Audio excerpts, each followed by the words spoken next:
오늘 은혜 받으실 하나님의 말씀 마태복음 9장 35절에서 38절 말씀입니다.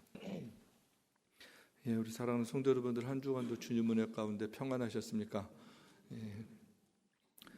계속해서 그리스도인이라는 제목으로 말씀을 드리는데요. 지난 4번 한 달 동안 1월 달 동안 계속해서 그리스도인이라는 말씀을 저희가 받았어요.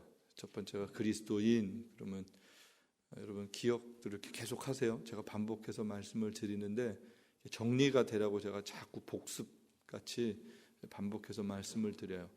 예루살렘과 안디옥 교회의 역사적 배경에 대해서 제가 말씀을 드렸죠. 고난받았고 또 흩어졌던 성도들, 그들의 삶을 통하여서 증거가 되고 또 그들의 복음을 전하는 삶이 이방 지역에서 있으면서 또 칭찬도 받고 나누는 삶, 그런 것이 시작이었어요.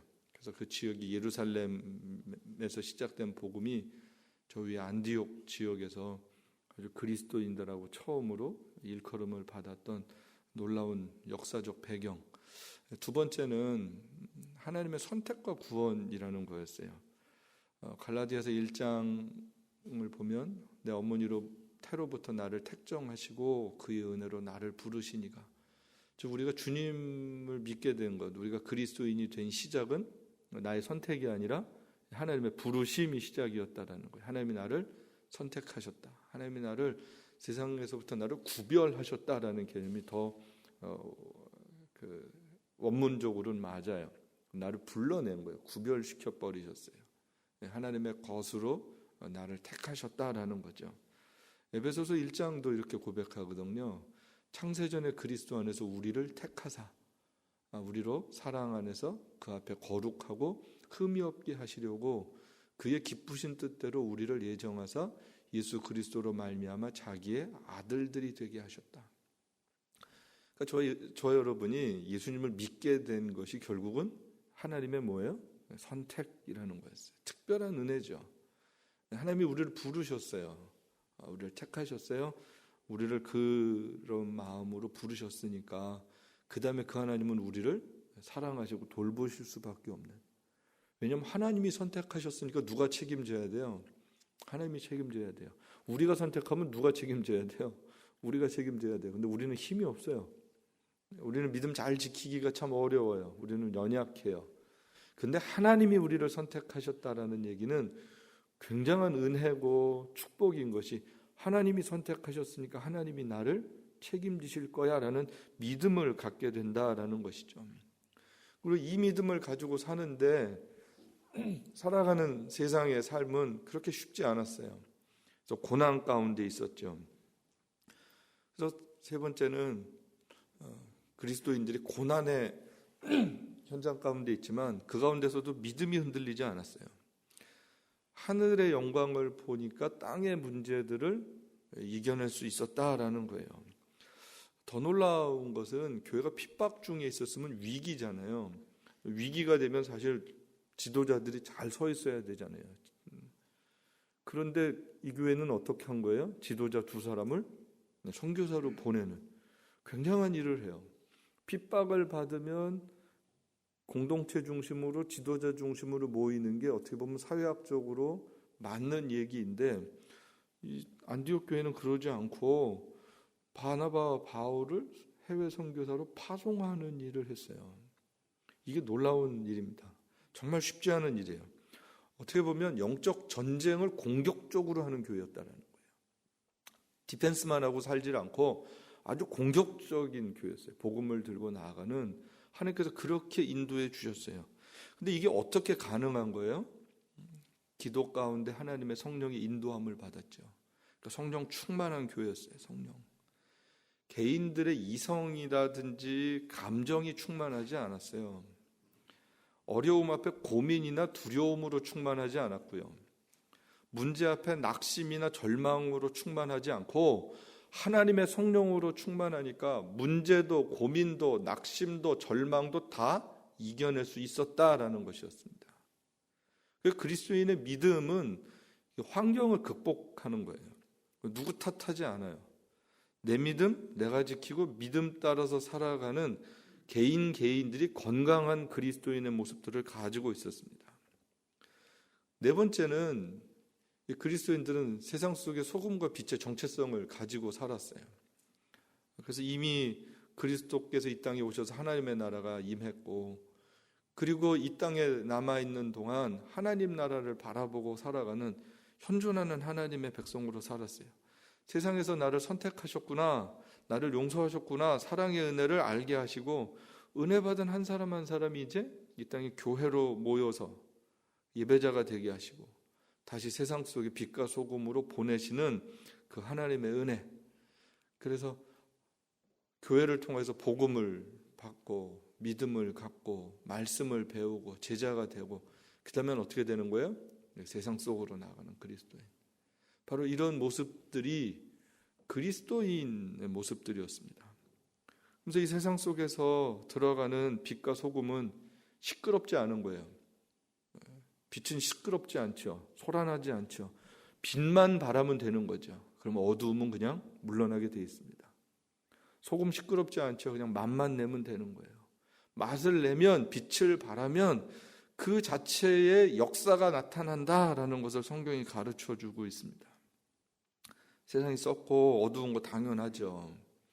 하나님의 은혜를 모르니까. 하지만 우리 그리스도인들이 우리의 역할을 잘하면 세상은 소망이 있는 거예요.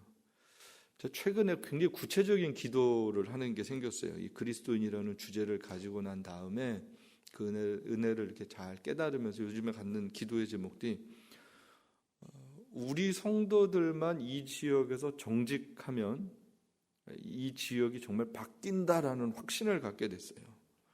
우리가 진실하면, 우리가 남한테 피해 주지 않으면, 우리가 거짓말하지 않으면, 우리 교회 성도들만 정직하면 3년이면 이 커뮤니티는 바뀔 수 있다는 확신을 갖게 됐습니다.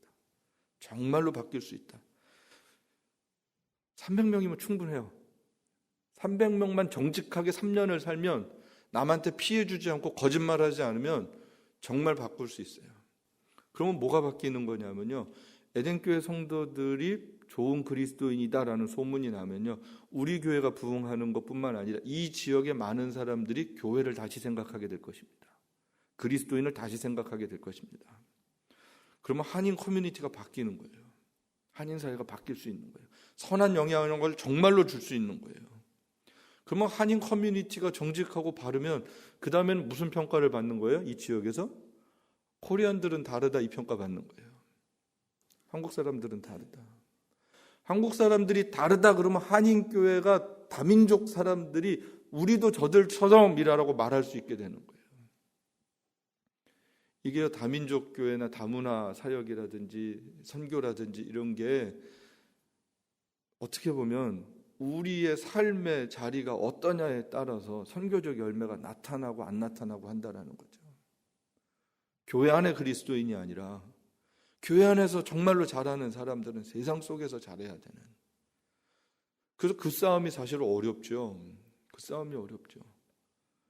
그러면요, 교회 부흥들이 일어나는 거고요, 세상에 평화가 임하는 거고요, 하나님 나라가 그 땅 가운데 편만하게 된다라는 거예요.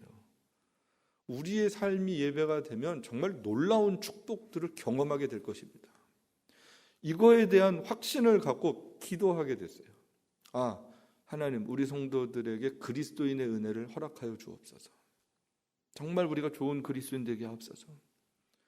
그러려니까 그런 다음에 우리가 가져야 되는 것이 뭐예요? 마음이에요. 마음. 그리스도의 마음, 그리스도의 삶의 태도. 그래서 그리스도인의 마음이 아주 중요해요. 또 우리들의 마음도 중요하고 우리들의 태도도 정말 나타나야 되는, 하나님 나라 회복을 위해서 내가 어떤 마음을 가지고 살아야 되는지, 어떤 태도를 가지고 사람들을 만나야 되는지 하는 게 중요하죠.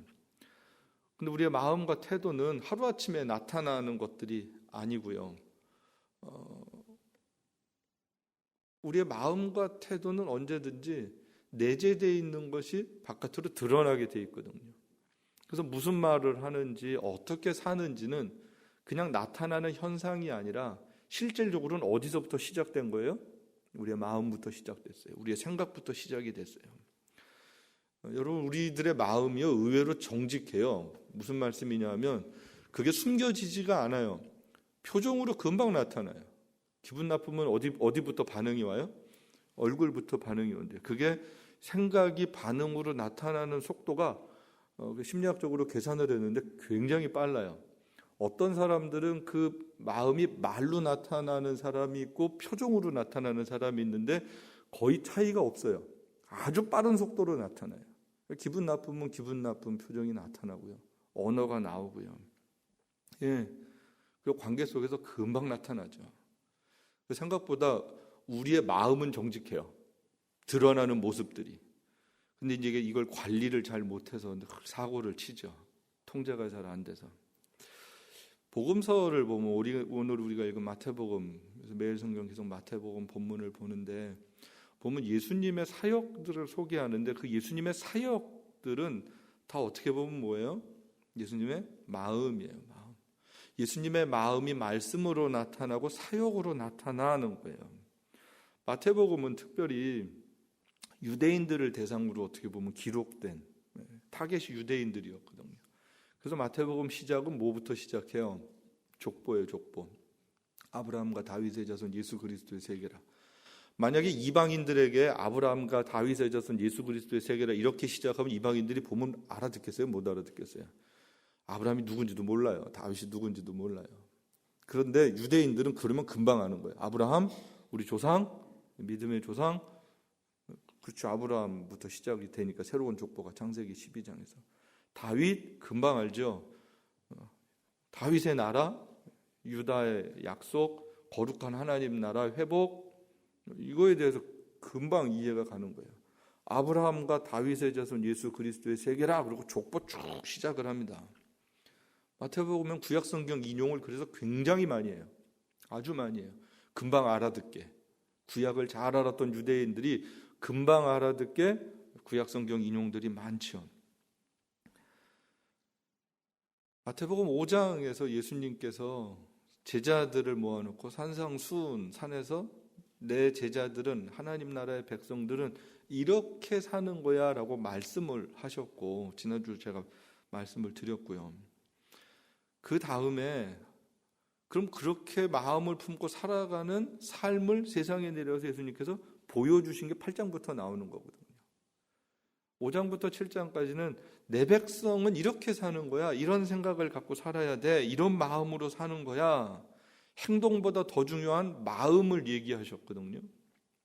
마음으로 잘못하는 것도 다 죄야, 이렇게 말씀을 하셨는데, 그 다음에 이제 그 세상에 내려오셔서 예수님이 어떠한 마음으로 사셨는지, 누구를 만나셨는지를 그 다음부터 자세하게 어떻게 보면 보여주고 있어요. 이 사역들을 가만히 보면 세상에서 예수님이 지금 뭘 하고 계신 거지? 진짜 예수님이 원하시는 게 뭐지? 우리가 잘 알 수 있습니다. 예수님이 만난 사람들, 치유한 사건들, 이런 거 다 소개를 해주고 있어요. 이 마음은 예수님께서 당시 유대인들이랑 아주 다른 마음과 다른 모습을 보여주고 계세요. 마태는 이 예수님을 이렇게 조명을 하면서, 섬세하게 조명을 하면서 마태복음을 기록하면서 아주 의도적이고 계획적으로 이 사건들을 앞부분에 나열을 하고 있습니다. 8장 1절에서 4절까지 말씀을 보면 문둥병자 고치신 사건이 나와요. 이 문둥병자들 너무 불쌍하죠. 이 사람들은 격리돼서 살아야 돼요. 전염병이에요. 그 제사장들에게 보여줘야 됐고요. 제사장들이 다 난 다음에도 확인을 해줘야 되는, 어떻게 보면 종교적 형벌 같은 그런 의미가 그들에겐 있었습니다. 8장 5절에서 13절 말씀은 어떻게 보면 로마 군대 군인을 고쳐주시는, 그러니까 로마 군대 군인이니까 이방인이고요. 어떻게 보면 유대 민족으로 봤을 땐 누구예요? 침략자예요. 정복자예요. 가까이 하고 싶지 않은 사람이에요. 이 사람이 하인을 고쳐달라고 예수님께 찾아옵니다. 예수님께서 이 사람 칭찬하시고 고쳐주시죠. 놀라운 이야기예요. 우리가 보면 예수님이 이런 사람도 고쳐주셨구나, 말씀만 하옵소서, 이런 믿음이니까 하나님이 들어주시는구나. 근데 전체적인 좀 구성들을 보면 이방인이었어요. 이방인. 문둥병자였어요. 그리고 8장 28절 34절을 보면 귀신 들린 두 사람 이야기가 나옵니다. 이 지역은 이방 지역이에요. 우리가 금방 알 수 있어요. 돼지떼들이 있잖아요. 유대인들은 돼지고기 안 먹잖아요. 돼지를 가증스러운 동물로 여기잖아요. 이방 지역에 여긴 예수님이 일부러 가세요. 귀신 들린 사람 만나러, 치유하러, 회복시켜주러. 귀신 들린 건 본인도 괴롭고 주변 사람들도 다 겁나는 사건이에요. 공포를 조장하고 무섭죠. 여러분 귀신 들린 사람들 요즘에는 잘 없는데 그 전에 아무튼 기도원 가고 그러면 참 많이 있었어요.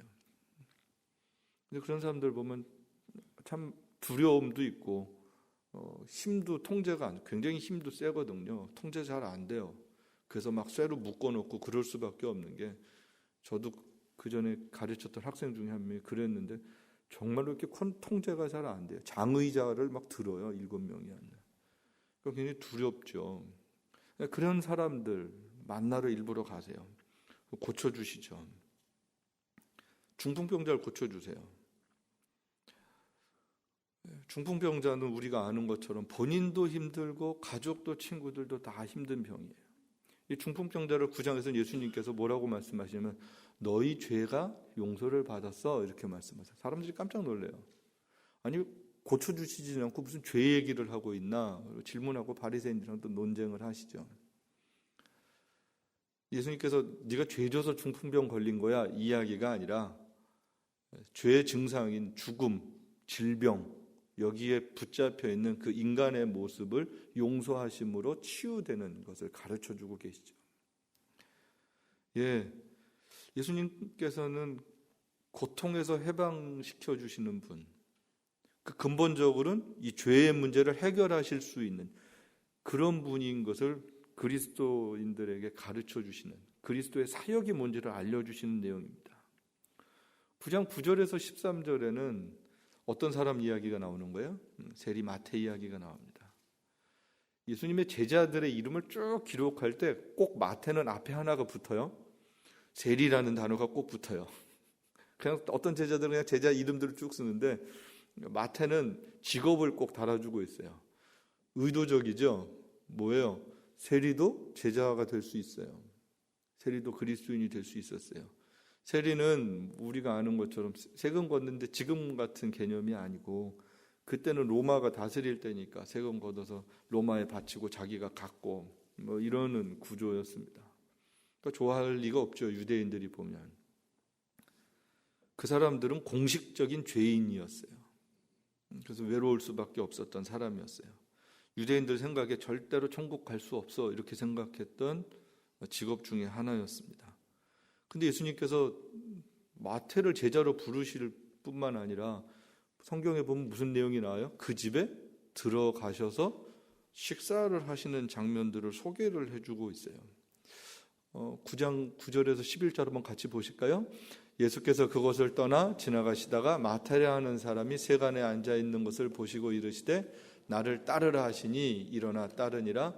예수께서 마태의 집에 앉아 음식 잡수실 때 많은 세리와 죄인들이 와서 예수와 그의 제자들과 함께 앉았더니 바리새인들이 보고 그 제자들에게 이르되 어찌하여 너희 선생은 세리와 죄인들과 함께 잡수시느냐. 예수님이 지금 같이 밥 먹는 사람들이 마태뿐만 아니라 누가 또 같이 있다 그래요.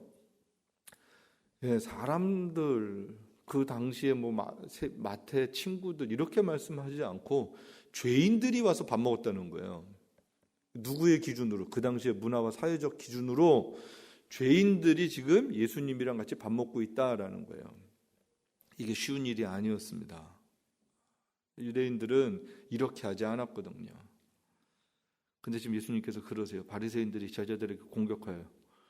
야, 너네 선생님 진짜 이상하다. 왜 죄인들이랑 밥 먹어? 왜 저러시는 거야? 이런 질문을 하죠. 예수님이 이 이야기를 듣고 그 다음에 뭐라고 대답을 하세요? 봅니다. 예수께서 들으시고 이르시되 건강한 자에게는 의사가 쓸데없고 병든 자에게라야 쓸데가 있느니라. 너희는 가서 내가 긍휼을 원하고 제사를 원하지 아니하노라 하신 뜻이 무엇인지 배우라. 나는 의인을 부르러 온 것이 아니요 죄인을 부르러 왔노라 하시니라. 예수님의 말씀, 예수님의 오신 목적, 예수님의 마음이 다 알고 여기 보면 기록하고 있어요. 예수님의 오신 목적은 뭐예요? 누구 부르러 오셨어요? 죄인 부르러 오셨어요. 마음은 뭐예요? 저기 단어들 중에 예수님이 뭘 원하시는 거예요? 긍휼 원하세요. 긍휼. 죄인들에게 뭘 베푸시는 거예요? 긍휼을 베푸시는 게 예수님 마음이었어요. 예수님이 오신 목적이었어요. 너무 선명해요. 예수님의 마음이 어떻게 삶으로 나타났는지를 지금 마태복음은 아주 논리 정연하게 섬세하게 기록을 해주고 있습니다. 이런 예수님의 모습은 어떻게 보면 당시에 큰 충격이었어요. 지금 예수님은 유대인으로 태어났는데 유대인의 울타리를 지금 넘어가시는 거예요. 유대 공동체를 넘어가시는 거예요. 자꾸 자기들이 살아왔던 전통과 문화를 깨고 세상으로 바깥으로 죄인들 가운데 환자들 가운데 나가시는 거예요. 예수님의 사랑이 필요한 사람들에게 가시는 거예요. 예수님 마음이 필요한 사람들에게 가시는 거예요. 이 장벽을 깨트리는 일을 지금 예수님이 하고 계시죠. 다 예수님에게는 사랑의 대상이고 용서의 대상인데 당시 유대인들에게는 정죄의 대상들이었거든요. 이방인들은 언약밖에 사람들이었어요. 율법도 몰라요. 할례도 몰라요. 문둥병자들, 이건 우리 공동체에서 같이 살 수 없는 사람들이었어요. 장애인들, 사람들은 뭐라고 생각을 했어요? 누구의 죄입니까? 라고 생각을 했어요. 죄인이다라고 정죄를 했던 사람들이에요. 불쌍히 여기지 않았어요. 장애인들을 보고도. 귀신 들린 사람, 하나님의 형상이 파괴된 사람이에요. 두려워요. 같이 있고 싶지 않은 사람이에요. 예, 사회적으로 세리, 창녀, 사마리아 사람들 멸시했습니다. 안 만나고 싶은 사람들이에요. 만날 수 없었던 사람들이에요. 근데 예수님이 일부러 가서 만나시는 거예요. 일부러 가서 그들을 회복시켜 주시고 치료해 주시고 고쳐 주시는 거였어요. 친구 되어서 집에 가서 식사도 같이 하시는 이 사건은 예수님이 어떤 사람들의 가족이 되길 원하시는지를 보여주는 내용입니다. 아, 저들이 내 친구야. 저들이 내 가족이야. 저들도 하나님의 백성이 될 수 있어. 그거를 그냥 삶으로 보여주셨어요. 드러내 주셨어요. 길게 설명하지 않으셨어요. 그냥 하시는 거예요. 예, 예수님의 마음과 생각을 알 수 있는 그런 행동들입니다. 우리들에게 한번 적용을 시켜보겠어요. 저와 여러분도 그리스도인이잖아요. 하나님이 선택하셨잖아요. 그럼 우리도 누구의 마음으로 살아가야 되는 사람들이에요? 예수님의 마음으로 살아야 되는 사람들입니다. 그래서 우리가 일부러 만나야 될 사람들이 있는 거예요. 계획적으로 찾아가야 될 사람들이 있는 거예요. 가서 도와주고 손잡아 줘야 하는 분들이 있어요. 예수님이 우리의 소망 되심을, 그분이 우리의 위로가 되심을 우리가 삶으로 전해줘야 되는 그런 분들이 계세요. 늘 만나면 좋고 늘 만나면 익숙하고 그런 분들만 만나고 사는 삶이 아니라 내가 한 번도 만나지 못했던 사람들이지만 나의 위로와 사랑이 필요하다면 갈 수 있는 게 그리스도인이다라는 것이죠. 우리의 사랑을, 따뜻한 마음을 기다리는 누군가가 우리의 삶의 주변에 참 많이 있죠. 우리 교회 이제 방문하시는 분들이 계세요. 오늘도 이렇게 방문한 분들 제가 이렇게 뵈문이 있는데 어떠세요, 여러분? 처음 방문한 분, 여러분도 우리 교회 처음 오셨을 때 방문했을 때 어떤 마음이셨어요? 낯설잖아요. 어색하잖아요. 그런 분들을 어떻게 도와줘야 되나? 어떻게 품어야 되나? 어떻게 돌봐줘야 되나? 이런 마음을 갖고 계셔야 그리스도인인 거예요. 아유, 복잡한데 전에 그랬어요. 예배당 조그마하고 주차장도 없을 때 이제 교인들 그만 왔으면 좋겠다고, 주차장도 복잡한데 그런 얘기 들으면 제가 깜짝 놀랐어요. 나 편리함 때문에 예배를 드리는 온 분들에 대해서, 물론 그분이 그냥 농담처럼 한 이야기지만 그냥 이렇게 덜컹 하는 생각이 들었어요. 덜컹.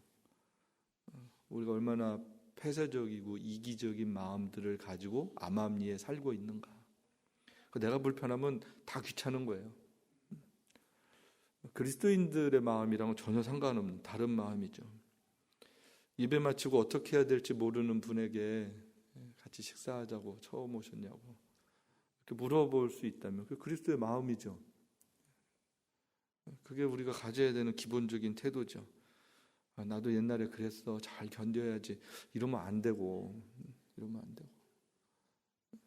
우리는 늘 내가 경험했던 것을 상대도 해야 된다고 생각하는 나쁜 사고가 있거든요. 내가 경험했던 아픈 것을 되물려주면 안 되죠. 되돌려주면 안 되죠. 제가 한 주간 숙제 드릴게요. 예배만 드리고 설교만 듣고 가면 안 되고 한 주간의 숙제. 누군가를 만나세요. 그리스도의 소망과 위로가 필요한 누군가. 내가 잘 모르는 누군가 여러분들이 만나서 같이 식사도 하시고 또 막 붙잡고 막 합심기도 하고 그러지 마시고 막 힘들어 죽겠는데 기도하면 나을 거야. 맞는 얘기를 너무 이해 없이 배려 없이 하고 그러면 오히려 예수님 절대 그러지 않으시거든요. 무례하지 않고 그 사람 입장에서 생각하시고 돌보시고 그러거든요. 그런 주님의 마음, 그 실천하시는 거 숙제예요. 숙제. 진짜 깨닫고만 살면 안 되고 진짜 누군가 손을 잡아주는 거예요. 예, 왜요? 그게 예수님 마음이니까. 마지막 예수님 마음이 뭐예요? 다 같이 한번 볼까요? 예수께서 모든 도시와 마을에 두루 다니사 그들의 회당에서 가르치시며 천국 복음을 전파하시며 모든 병과 모든 약한 것을 고치시니라. 무리를 보시고 불쌍히 여기시니 이는 그가 목자 없는 양과 같이 고생하며 기진함이라. 예, 무리를 보시고 어떻게 여기세요? 불쌍히 여기시니. 이게 예수님 마음이에요. 무리를 보시고 불쌍히 여기시니. 그리스도인들이 아무리 훌륭한 일을 많이 하고 탁월해도 예수님의 마음이 없으면 아무것도 아니에요. 아무것도. 예, 우리나라도 보면 굉장히 안타까운데 정권이 바뀔 때마다 역사 세우겠다고 맨날 사람들 감옥 보내는 일이 계속해서 몇십 년 동안 있는 거예요. 서로 고발하고 항변하고 억울하다고. 예, 그렇게 감옥 보내면 세상이 바뀔 것 같은데 안 바뀌어요. 안 바뀌어요. 세상이 바뀌지를 않아요. 교도소에 사람이 너무 많아서 고민이래요. 교도소 갔다 오면 새 사람이 돼야 되는데 그렇지 않은 거예요. 여러분, 고발로 처벌로는 세상이 바뀌지 않습니다. 절대로 바뀌지 않는 거예요. 예수님은 벌 받아야 될 사람의 벌을 대신 받으셨어요. 대신 받으셨어요. 대신. 내가 그걸 감당하셨어요. 내가 그 십자가를 지셨어요. 그걸 품고 사랑하시는 거예요. 오히려 그들을 만나서 위로하는 거예요. 그들을 축복하는 거예요. 그 사랑을 받은 사람들이 다시 새 인생을 살게 되는 거예요. 그들이 바로 은혜를 입은 그리스도인들이 되는 거였어요. 그리고 그 은혜를 입으니까 나도 예수님의 마음으로 살겠습니다라고 삶의 태도들이 바뀌는 거예요. 여러분, 예수님의 마음을 나눌 때만 세상은 소망이 있습니다. 예수님의 사랑을 베풀 때만 세상은 사랑의 열매를 맺게 되는 거예요. 정죄하고 고발하는 곳에는 생명의 역사가 나타나지 않아요. 예수님은 용서하고 사랑하고 위로해 주셨어요. 결국은 이 시대 그리스도인들이 회복해야 되는 태도가 뭐냐 하면 바로 그 마음이에요. 그 마음. 예수님의 마음, 불쌍히 여기는 마음, 긍휼히 여기는 마음, 안타까워하는 마음, 아파하는 마음. 그 마음이 회복돼야 세상이 바뀔 수 있어요. 여러분, 우리 성도들이 그 마음을 다시 한번 기억해 보세요. 나를 용서하신 하나님, 나를 사랑하시는 하나님, 나를 품으시는 하나님, 나를 포기하지 않고 여기까지 인도하신 하나님. 그 마음으로 살아가는 사람들이 그리스도인입니다. 우리 그 마음, 우리 모두가 회복되고 충만할 수 있게 되기를 주님의 이름으로 축복합니다.